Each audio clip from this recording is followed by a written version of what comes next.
Hello guys, welcome to my mini blog. আজ আমরা গিয়েছিলাম শুক্রবারে জল ঢালতে। আমি যে সকাল সকাল স্নান করে বেরিয়ে গিয়েছিলাম, আর এই যে আমাদের টোটো আসছে।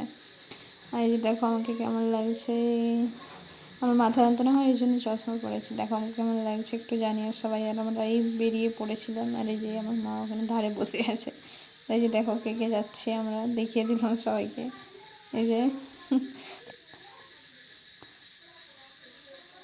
বেরিয়ে গেছি দিয়ে মাঝ রাস্তায় আমাদের আবার টোটোর চাকার কি হয়ে গেছিলো।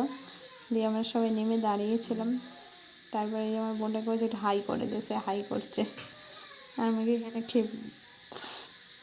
রোদে কিছু দেখতে পাইনি, তাই কী বলছে বুঝতে পারিনি, হাসছি। তারপর সবাই এক কাছে দাঁড়িয়েছে। আর দেখো আকাশটা কত সুন্দর লাগছে যাওয়ার সময়। মানে প্রাকৃতিক দৃশ্য দেখতে কার না ভালো লাগে, তাই না? আমরা প্রকৃতি প্রেমী, তাই যে একটু মাঠের এরিয়াটা নিয়ে নিচ্ছিলাম। এত সুন্দর দেখাচ্ছে। আর ওই বোনটা বলছে দেখো দেখো খুব সুন্দর দেখাচ্ছে আকাশটা, ভিডিও করে নাও একটু। তাই একটু ভিডিও করছিলাম। এই মাঠে ধান লাগানো হয়েছে, আর মেঘগুলো এত সাদা তুলোর মতো ভাসছে আকাশে।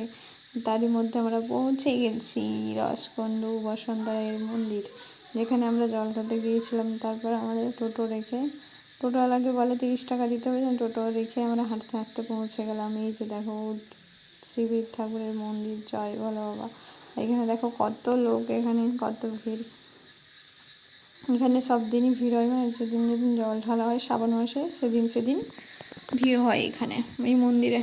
খুব সোমবারে আমরা গিয়েছিলাম, শুক্রবারে সোমবারে অনেক ভিড় হয়।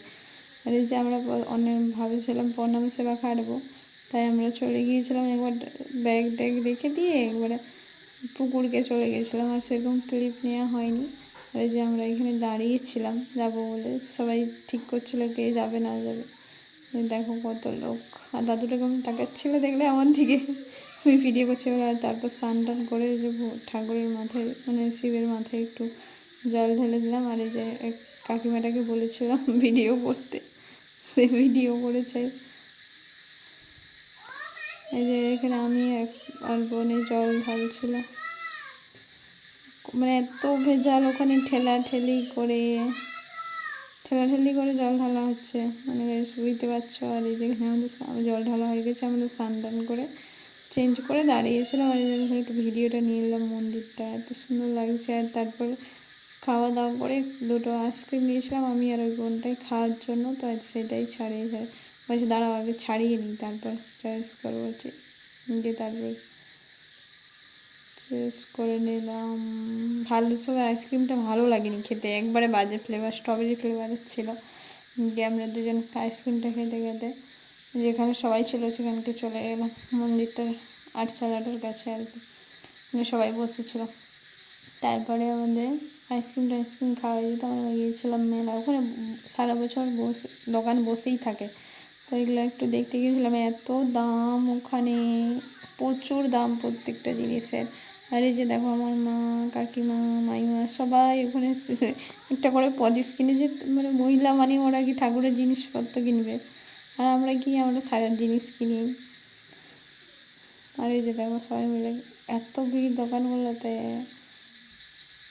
দিয়ে আমরা দেখছিলাম কি পছন্দ হচ্ছে, অনেক অনেক ঘোরাঘুরি করার পরে তারপরে অবশেষে আমরা 3টার দিকে প্রায় বাড়ি ফিরছি। তখন টোটো হেঁটে হেঁটে আমরা যে দাঁড়িয়েছি, সেকেই বলছে আসেনি, সে বলছে সে আসেনি, এই সব করে তারপর অবশেষে টোটোওয়ালাকে খুঁজে পাওয়া যায়নি। ওই জন্য আমরা বসেছিলাম। আর আমার ভিডিওটা ভালো লাগলে লাইক শেয়ার করে দেবে। বাই।